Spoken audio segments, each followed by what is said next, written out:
Bonjour à tous. Motion de censure et les politiques tech dans tout ça. On va parler des dossiers en attente, de la préparation aussi du sommet de l'action pour l'IA. Tout ça dans la grande interview. Je reçois Jean Catan, aujourd'hui le secrétaire général du Conseil national du numérique. Mais d'abord, je vous propose qu'on s'intéresse au marché public. Comment y accéder? C'est un sujet crucial pour beaucoup de TPE et de PME. On va voir comment l'IA peut nous aider. C'est tout de suite en ouverture de Smart Tech.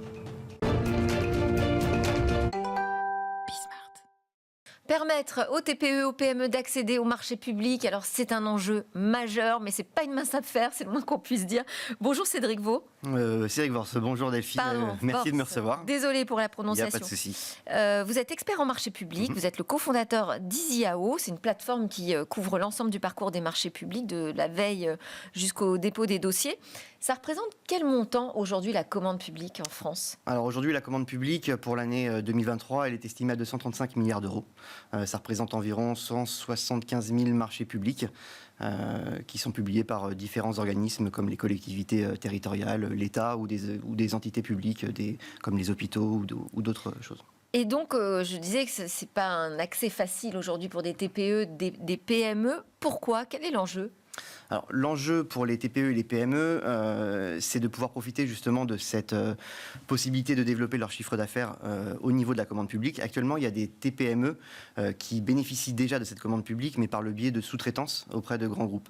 Nous, l'enjeu d'EasyAO, c'est de pouvoir accompagner ces entreprises qui n'ont pas encore accès de manière directe au marché public à construire une réponse et à déposer une réponse de qualité qui puisse être analysée par les acheteurs pour ensuite être attribuée. Pourquoi ça reste un défi?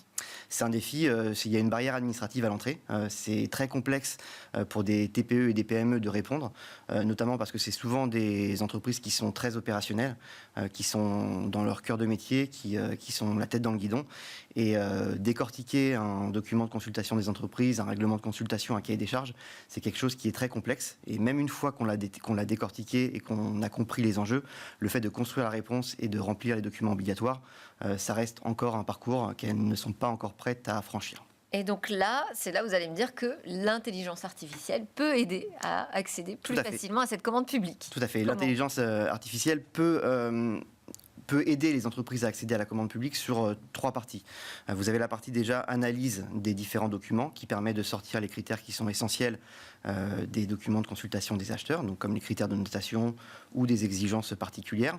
Vous avez également ensuite l'assistance à la réponse qui va permettre en fait d'analyser le besoin de l'acheteur et de faire coller par rapport à des réponses spécifiques pour construire des mémoires techniques qui soient vraiment dédiées au marché public en question. Et après, vous avez toute l'automatisation du remplissage des documents administratifs pour s'assurer qu'on puisse déposer une candidature qui soit conforme et de qualité.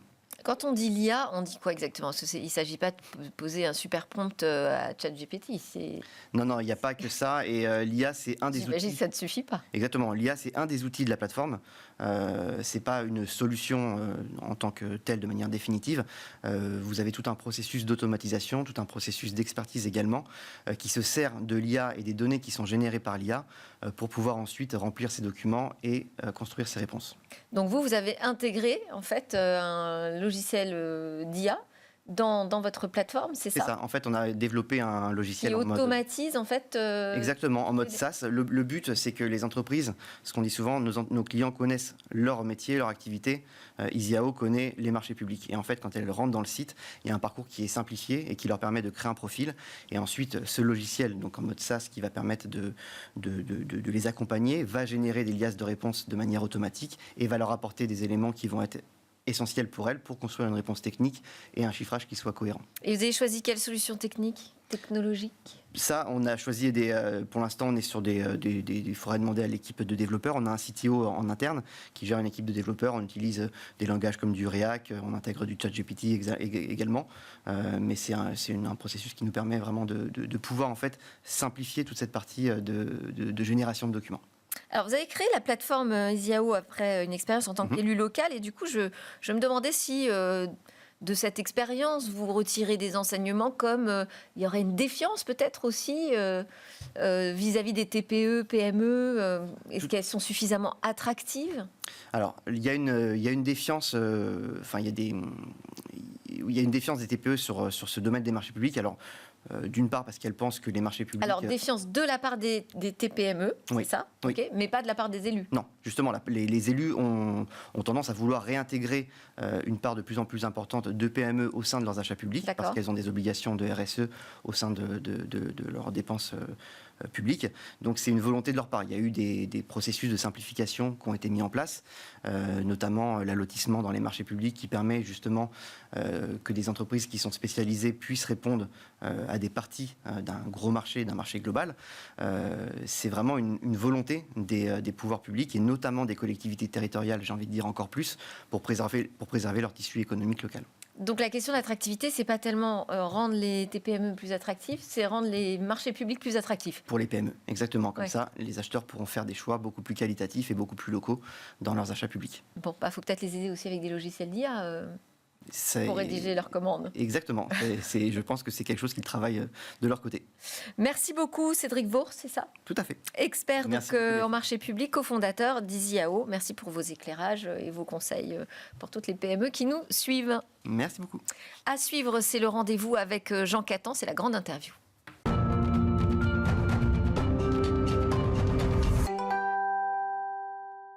Jean Catan, secrétaire général du Conseil national du numérique, est mon grand invité aujourd'hui. Bonjour Jean. Bonjour. Alors on va peut-être préciser, Conseil national du numérique, c'est une instance consultative. Indépendante, mais quand même dont les membres sont désignés par le Premier ministre. Exactement. Et aussi avec l'intégration de quelques parlementaires désignés par l'Assemblée nationale et le Sénat. Votre mission de manière générale, c'est d'éclairer sur ces débats, ces grands enjeux autour du numérique et de l'IA aujourd'hui. Oui, d'assurer la circulation des idées dans la population, en relation avec les autorités publiques, avec les entités privées, le monde associatif qui est très dynamique sur ces questions-là en France.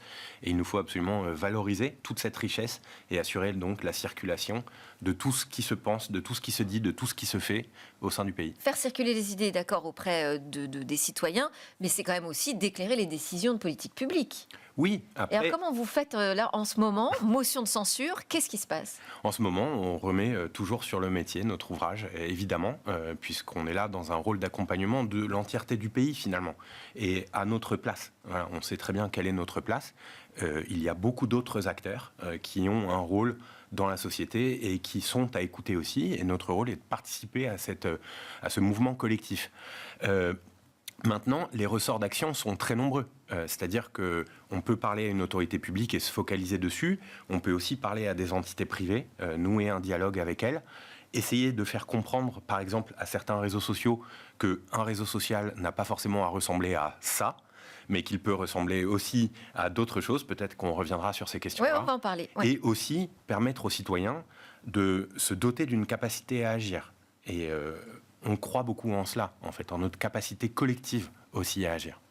Alors, moi j'ai lu sur le site du CNUM, c'est le petit nom pour le Conseil national du numérique, pour mener à bien ses missions, le Conseil s'appuie sur son secrétariat général. Donc vous avez vraiment un rôle clé. Donc vous allez pouvoir m'expliquer certaines choses.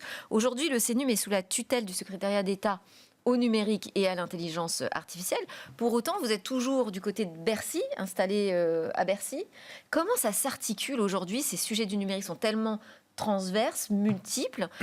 Comment est-ce que vous jonglez entre vos différentes tutelles avec qui vous travaillez? Avec tout le monde, et c'est justement ça l'intérêt finalement. C'est-à-dire que traditionnellement, en effet, tout ce que vous évoquez là est cité dans un décret, qui est un décret de 2017, et qui instaure ce positionnement du Conseil. Et en réalité, si on se dote un petit peu de cette souplesse, c'est très avantageux de pouvoir arpenter ce réseau du numérique dans l'État, d'être à la fois en relation avec les personnes qui vont penser les politiques de la régulation, avec le monde de la recherche, avec le monde de la santé, avec le monde de l'éducation.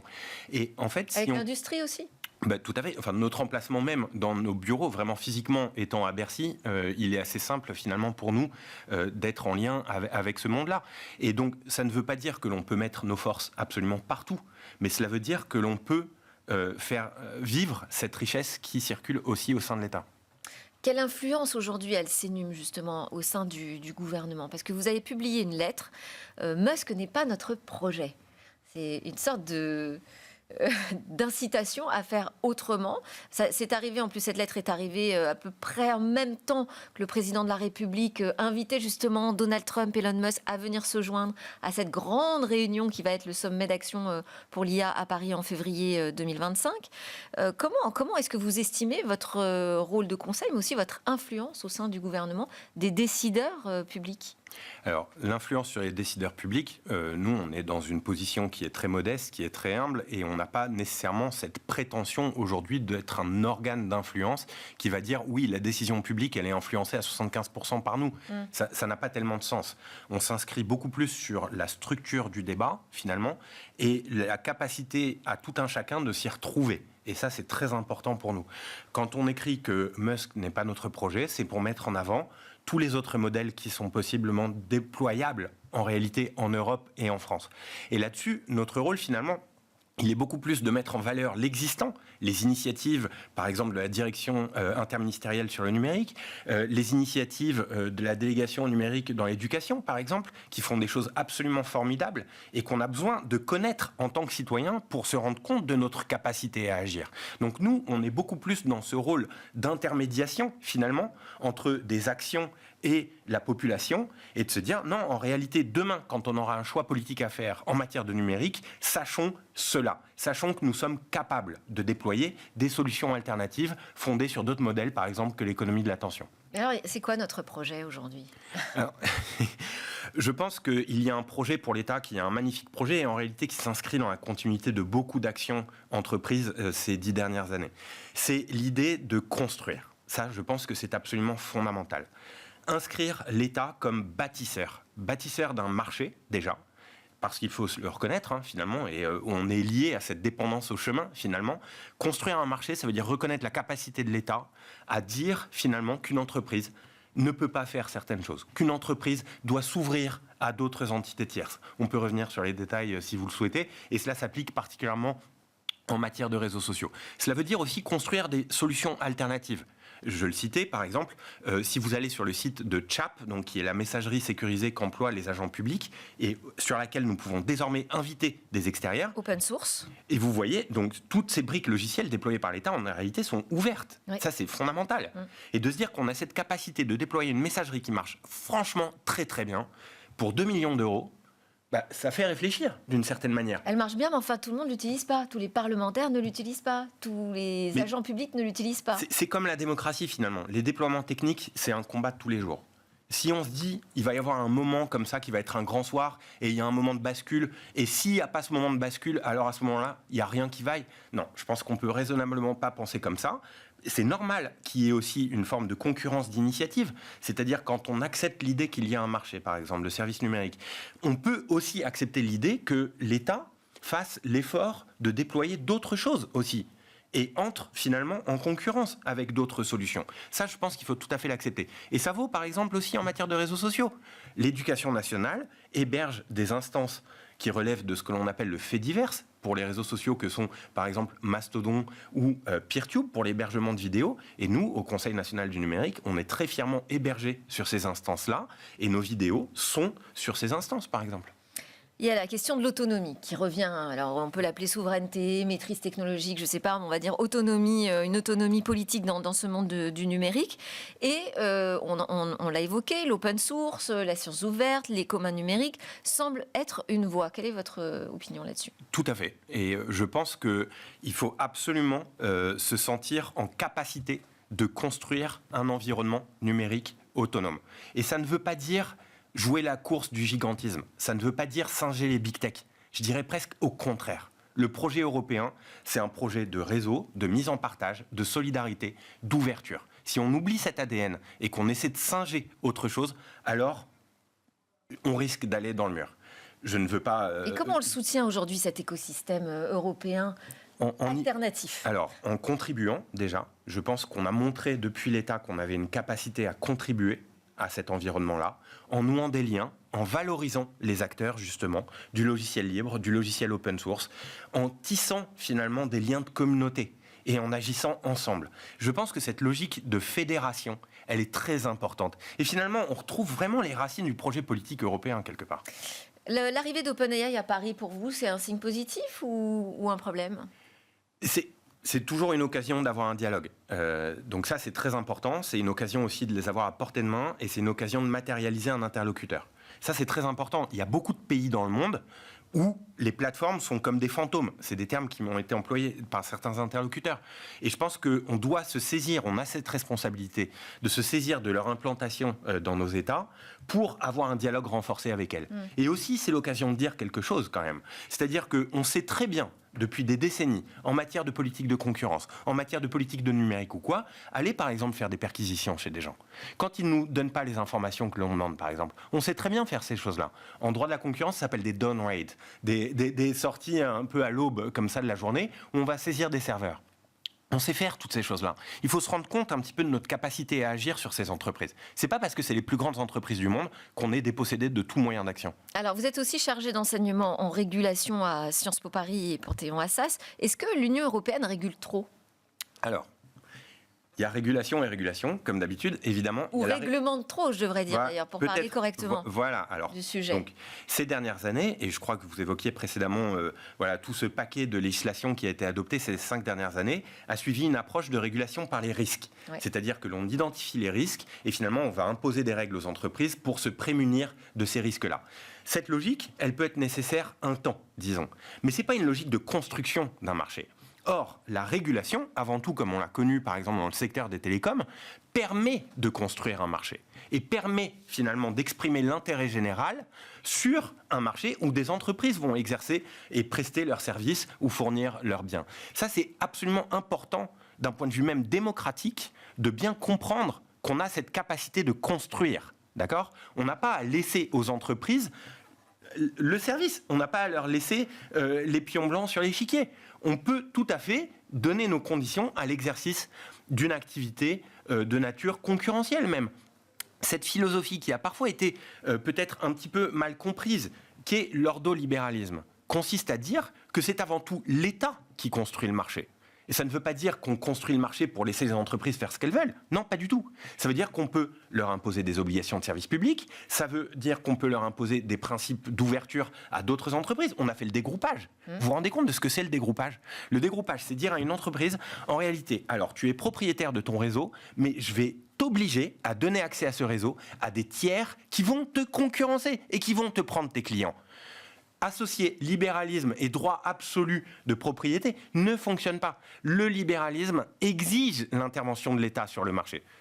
Alors justement, parce que on a un nouveau rapport qui sort de l'OPEX, donc l'office qui évalue en fait les choix scientifiques et technologiques, dans lequel on retrouve des parlementaires du côté de l'Assemblée nationale et du Sénat. On a 3 rapporteurs sénateurs qui ont finalement analyser, décortiquer cette stratégie nationale française sur l'IA, fait des recommandations, comparer aussi à ce qui se faisait par ailleurs à l'étranger. Alors, je voulais réagir sur ce que vous disiez sur le fait que en fait, aujourd'hui, on a une approche par les risques. Et c'est un peu ce que je retiens des nombreuses propositions et de l'analyse de ce rapport, c'est qu'il faut passer à autre chose. C'est-à-dire que ça ne suffit pas. Aujourd'hui, il faut construire. Exactement. Construire, je pense que ça doit être le mot d'ordre, finalement, de notre action en matière de numérique.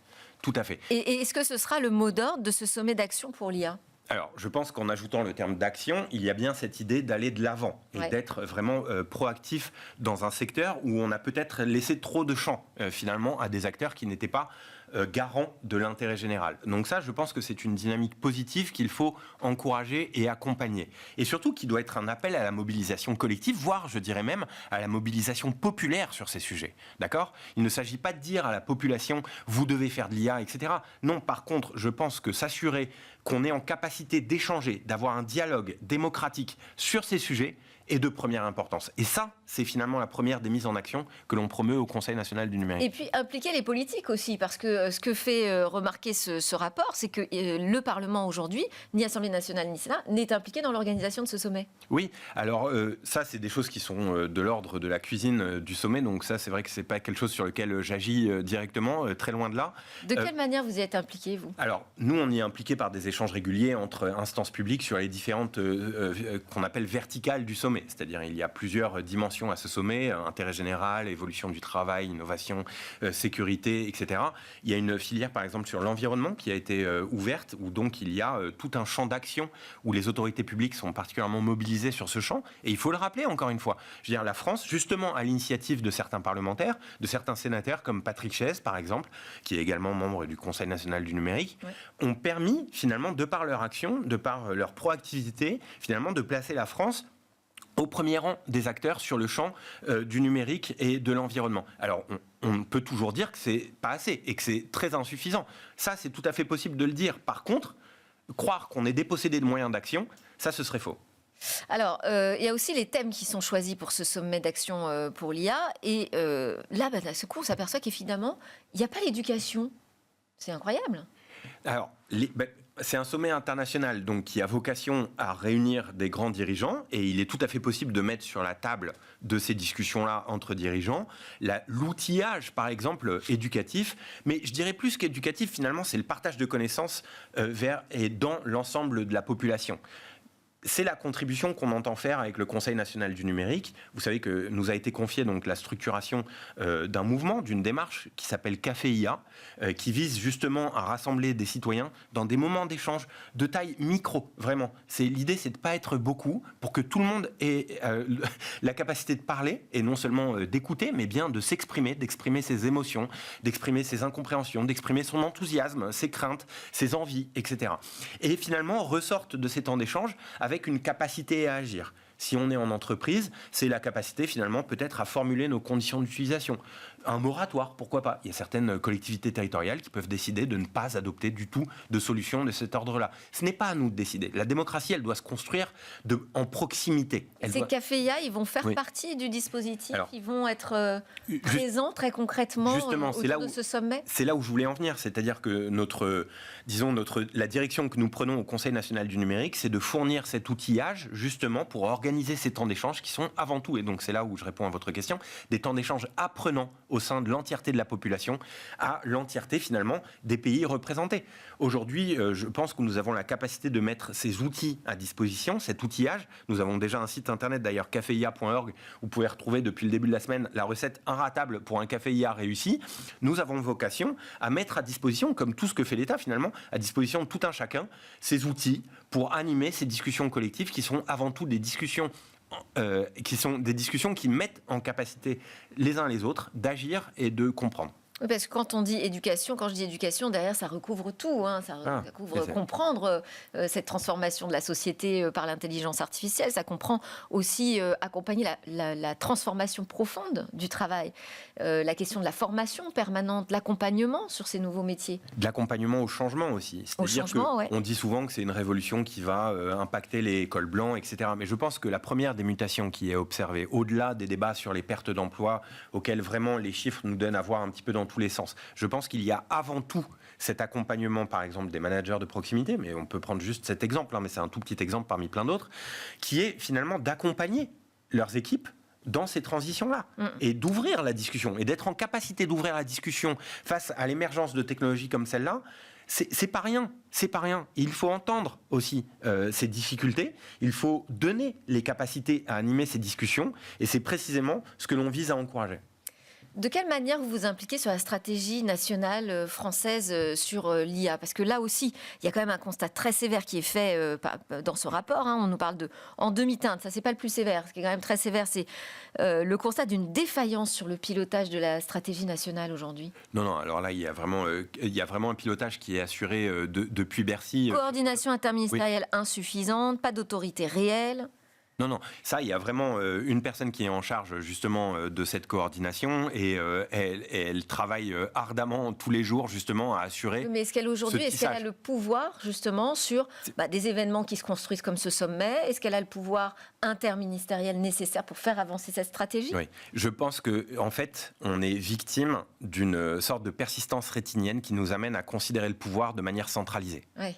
Et donc à se considérer que si on n'a pas la citadelle qui est en capacité de dire toi tu vas faire ci, toi tu vas faire ça, etc., alors on va arriver à quelque chose. Non, je pense qu'il faut clairement acter que si Internet nous a apporté quelque chose, avec tout plein de problèmes considérables, c'est quand même cette capacité à penser l'exercice de la démocratie de manière un peu plus réticulaire, j'oserais dire, c'est-à-dire en réseau, c'est-à-dire de manière un petit peu plus horizontale et diffuse.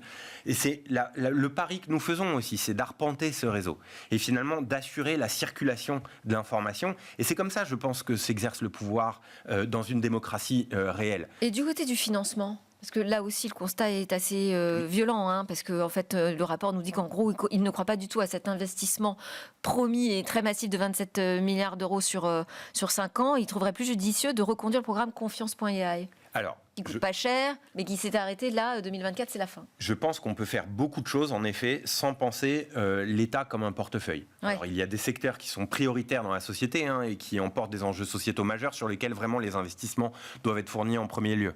D'accord ? Quand on pense au bien-être des travailleurs, quand on pense aux catégories précaires, quand on pense au public vulnérable, là, il y a des priorités financières qui seront à mettre et je pense que tout le monde sera d'accord en réalité sur ces questions-là. On ne peut pas faire une société qui soit vraiment une société pleine de cohésion si on abandonne sur le bord de chemin toute une partie de la population. C'est absolument impossible. Donc, je pense que dans les secteurs comme le numérique, il faut arriver à faire 100 aussi, dans une certaine manière. Et c'est notre pari. C'est notre pari aussi, c'est de trouver les synergies qui permettent à l'ensemble des entreprises de respecter aussi cette identité européenne dont je parlais tout à l'heure. C'est-à-dire notre rôle en Europe. C'est pas de construire nécessairement des géants.